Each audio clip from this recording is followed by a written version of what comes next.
Hey beauties, welcome back to my channel. Today we are starting out completely makeup free, and that's because today I am unboxing and reviewing the brand new Becca Zero collection. Inside the box we have the Becca Zero No Pigment Virtual Foundation. Looks really interesting, I've seen photos. As well as the Becca Zero No Pigment Glass Highlighter for face and lips. Now this box was sent to me complimentary by Becca. I received it yesterday. Did not expect it. So first and foremost, a huge thank you to Becca for sending me their new products to test drive before they officially launched in the United States. It's pretty cool. The Zero collection already launched at Cult Beauty UK on July 17th. It's coming to BeccaCosmetics.com on July 26th for the US. It will also be on Sephora.com on August 2nd and in Sephora stores August 28th. Along with the products, inside the box was this little pamphlet of information, which I was incredibly thankful for. Most products are pretty self-explanatory. I knew as soon as I saw photos of this foundation online that it needs a bit of an explanation. So here it says, Zero to hide, skin is amped up, not covered up. And then when you open it up, you can see some before and after photos. So they show two different models. You have a light-skinned model, a deep-skinned model. So you get an idea of what this foundation is supposed to do. Starting with the foundation, this makeup and skincare hybrid has zero pigment, so it gives you a smoothed out, blurred out, virtually invisible finish with the hydration of skincare. It's perfect for days when you want to take a break from a full-faced makeup look and show the world nothing but you. Benefits include smoothing, blurring, all-day hydration, and all-day oil control. Now I have to say, based on this one photo right here, I don't think her skin necessarily looks any better. She has great skin to begin with. Her overall complexion looks a bit more matte, maybe a bit softer, more airbrushed. You can't really see her pores as much, but even her before picture, she looks a bit shiny, but I like it. I mean, her skin is nearly flawless to begin with. Now moving on to this Becca Zero No Pigment Glass Highlighter. This also has zero pigment. It's a multi-use highlighter to give skin a glass-like glow without the sticky feel. Sounds good. Benefits include non-stick, comfortable wear, multi-use for face and lips.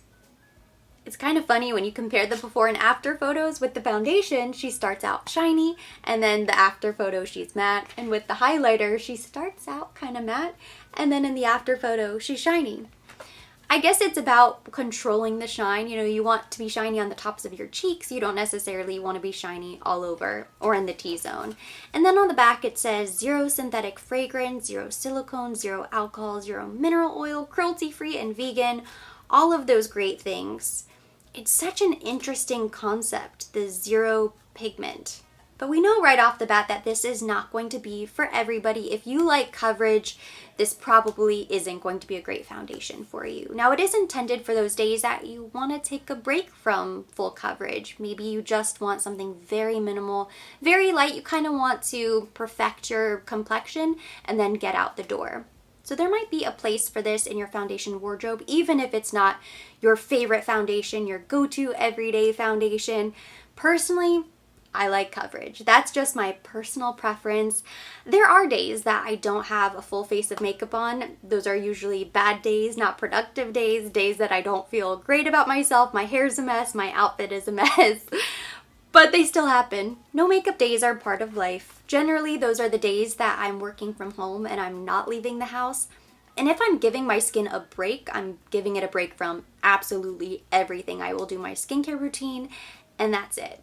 So I'm not quite sure where this fits into my routine, but I'm willing to give it a try and see what happens. We could be surprised. So let's go ahead and unbox. It is the strangest pod-looking foundation. This packaging is so unique. The bottom part is made of glass. It's very minimal, almost futuristic. And then when you open it up, right underneath the cap, you have the little spatula. It is teeny tiny, so you have to have baby fingers to be able to use this spatula. When you open the seal, you can tell that the texture is very thick.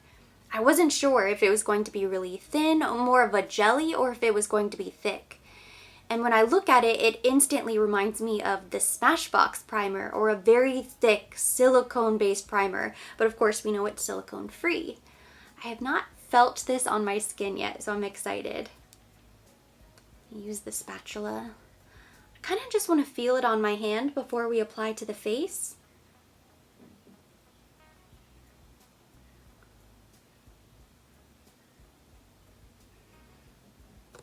That is so weird.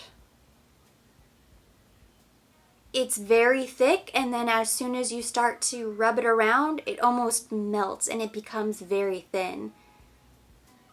And it kind of feels oily and slippery, but it kind of feels watery as well. I have no idea. No scent whatsoever. I knew it didn't have synthetic fragrance, but I wasn't sure if it had any fragrance.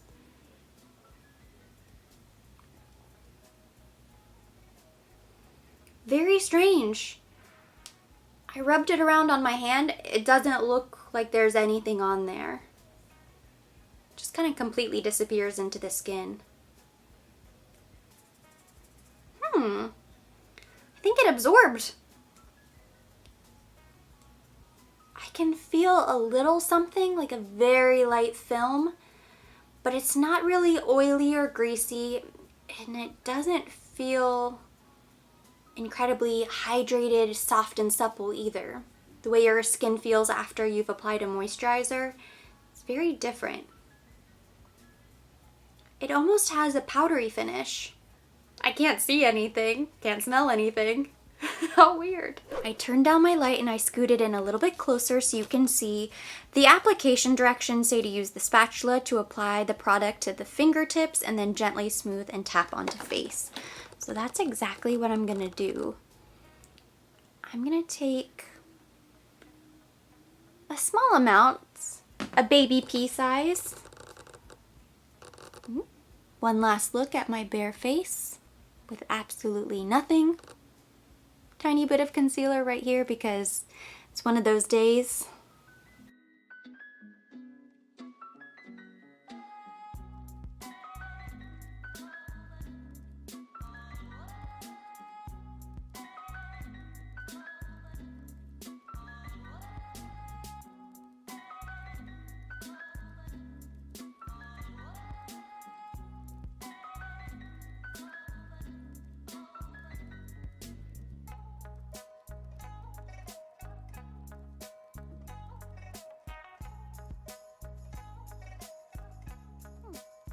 After applying a very thin layer to just this half of my face, I can see that it has smoothed my complexion a little bit.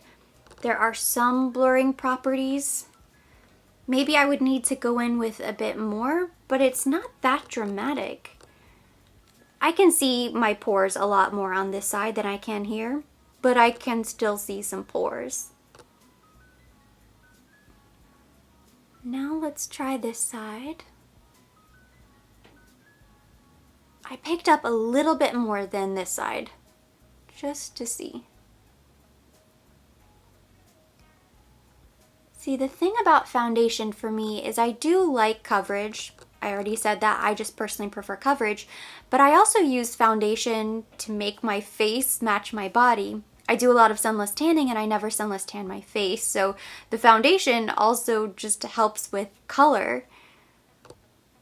I would have to be careful on days that I used this that I didn't sunless tan my body, or else that would look sort of funny.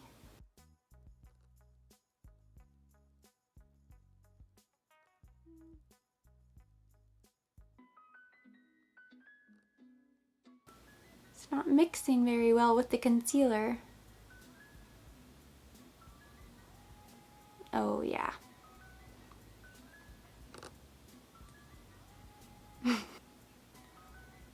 Oof. Oh gosh. I think I'm making it worse. Is that because I used too much? Little pieces of it are starting to roll. I think I accidentally used too much because I did not experience that on this side. This side it went on fine, but on this side,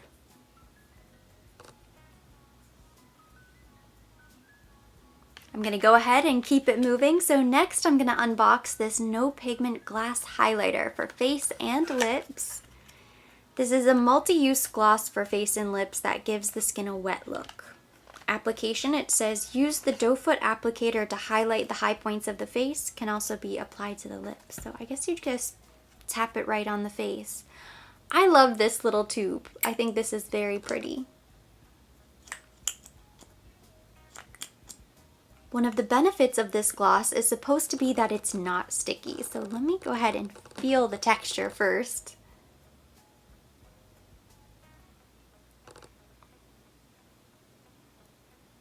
It feels really greasy. It feels really oily. I guess it's not sticky. It's not sticky like glue, but it's really thick and oily.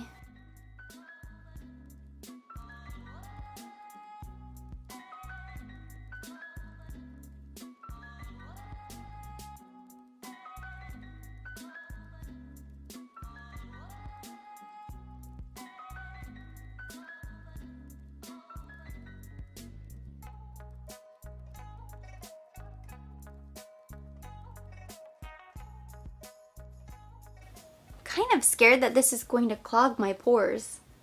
It's so thick.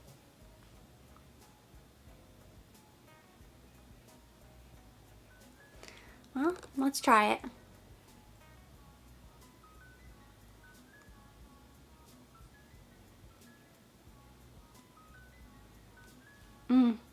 Feels good on the lips. On the lips, this gloss feels really nice. On the face, I like the idea of it.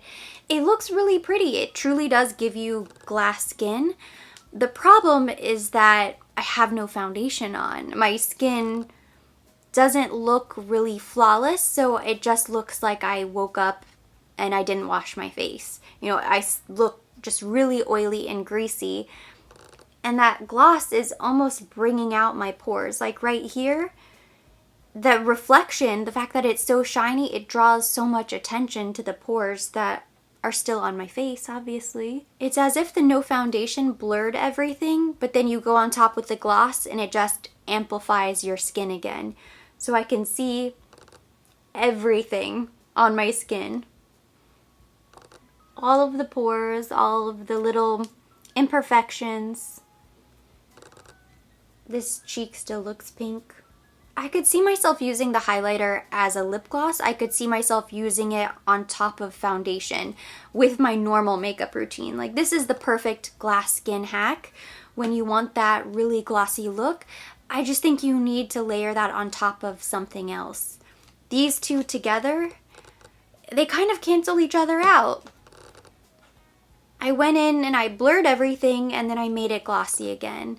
And I just feel very unfinished.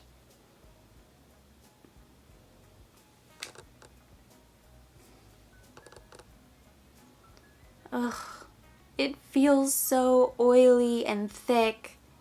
It's not sticky. It's not tacky. It's greasy. It's very oily. So strange. The combination to me is so strange. I don't recognize any of the ingredients on this box. The number one ingredient is hydrogenated polysobutene. I don't know what that is. It feels like really thick. Not even olive oil. Something thicker than olive oil.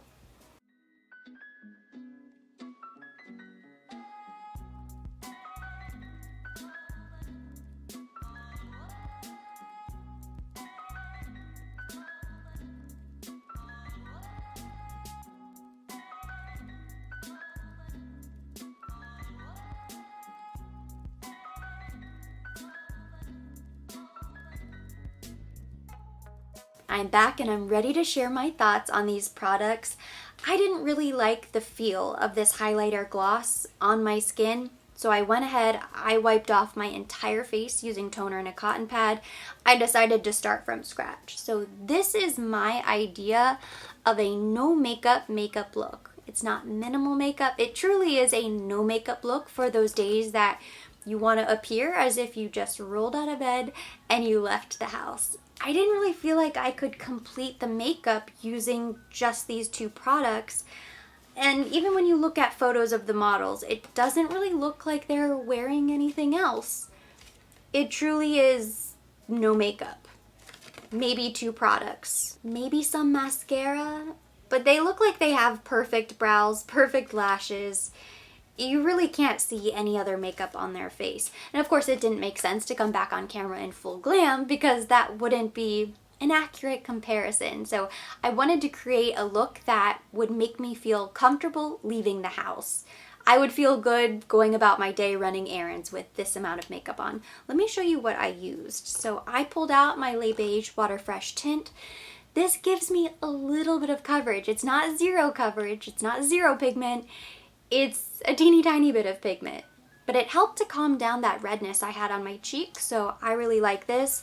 I also went in with my Chanel corrector underneath my eyes and in my T-zone. I blended out just a teeny tiny bit of that.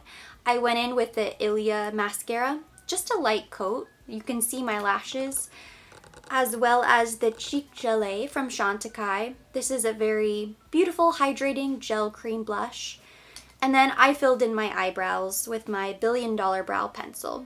I have my brows microbladed, but I still like to fill them in a teeny tiny bit if I'm leaving. So I used this. I left the lip the same. I think this works as a clear lip gloss, so I don't have anything else on my lips, just this Becca Zero.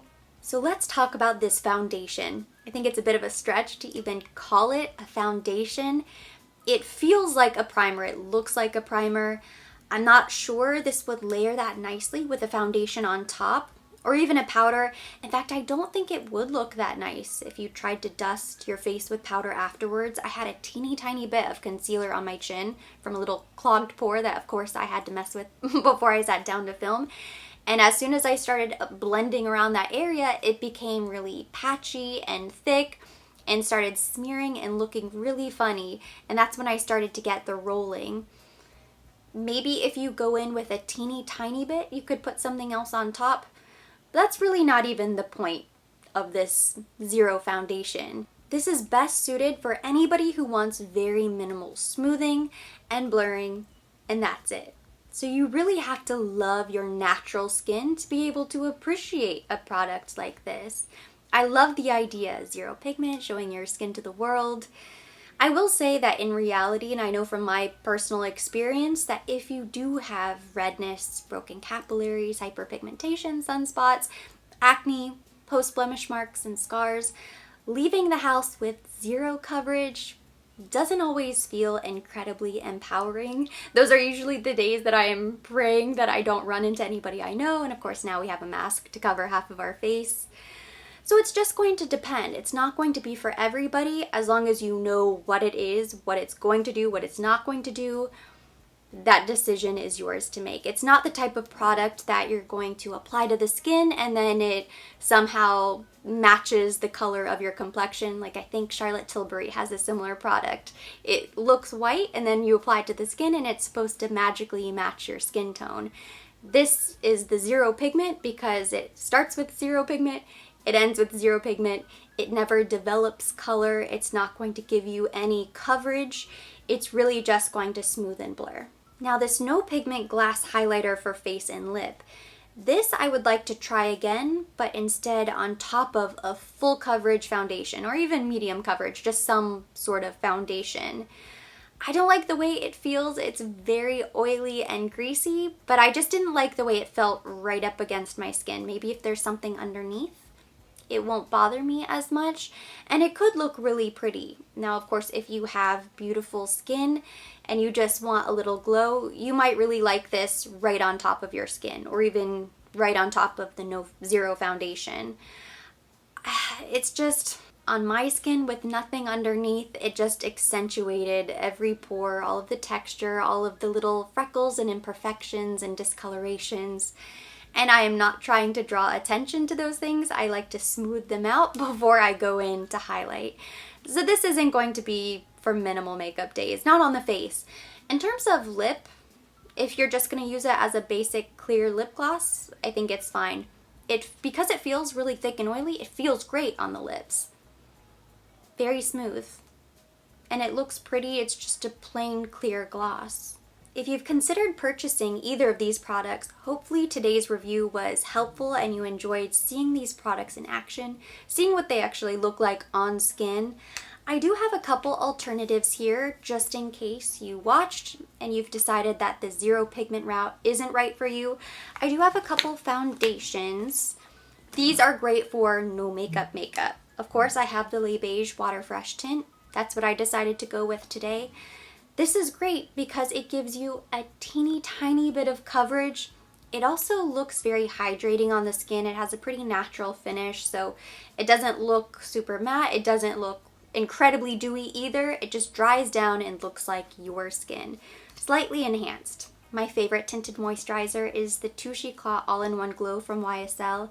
This has SPF 23. It's long-lasting, oil-free.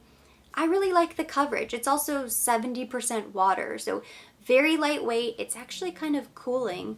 I also really like the Complexion Rescue. This is from Bare Minerals. It's the Tinted Hydrating Gel Cream. It has SPF 30 and a very light tint. It's basically a tinted moisturizer. You can use it as a primer if you'd like, since it does have sun protection, but for those days that you just want a teeny tiny bit of something on your skin just to enhance your natural skin, this is great.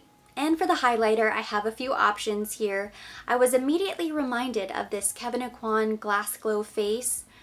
I really like this. Now this feels very thick and tacky, but you can mix it into your foundation, mix it into your primer, or go right on top. It doesn't feel like a heavy oil, but there is a bit of a tack to it. What's nice about this is it has a little glow. This one is the Rose Gold. And you can see it has the most beautiful sheen. As long as you're light-handed, I think you could still use this for a no makeup look. Or a full coverage makeup look. You can really use this anytime, but it's so pretty. For that glass skin effect, I also really like the Balm Essential from Chanel. This is the shade Golden Light. So again, like the Kevyn Aucoin, it does have a little bit of color to it. It's not just clear, but I actually prefer it, and they do have a transparent stick, so if you want something that is perfectly clear, this is really nice, and it goes on as more of a balm, so it's not really thick and tacky like this, but it's also not really heavy and oily feeling like this. It's like lip balm for the face. It's really pretty. And then another option, this is less glass skin, but it's a cream highlighter that I really love. This is from Chantecaille. This is the Liquid Lumiere. I have the shade Brilliance. I also really like the shade Sheen. These are so beautiful, very easy to use, great for minimal makeup. You can just tap it on with your fingers, blend it out easily, and head out the door. That completes today's video. Thank you so much for watching. Hopefully you enjoyed it and you found this information helpful. If you did, give it a thumbs up. Leave me your comments, questions down below. What do you think? Are you interested in the zero pigment? Is this the type of product that you would like to try? Let me know down in the comments section. As always, I will be linking everything mentioned, everything on my face down in the description box for your convenience. And for more videos like this, don't forget to subscribe and hit the notification bell.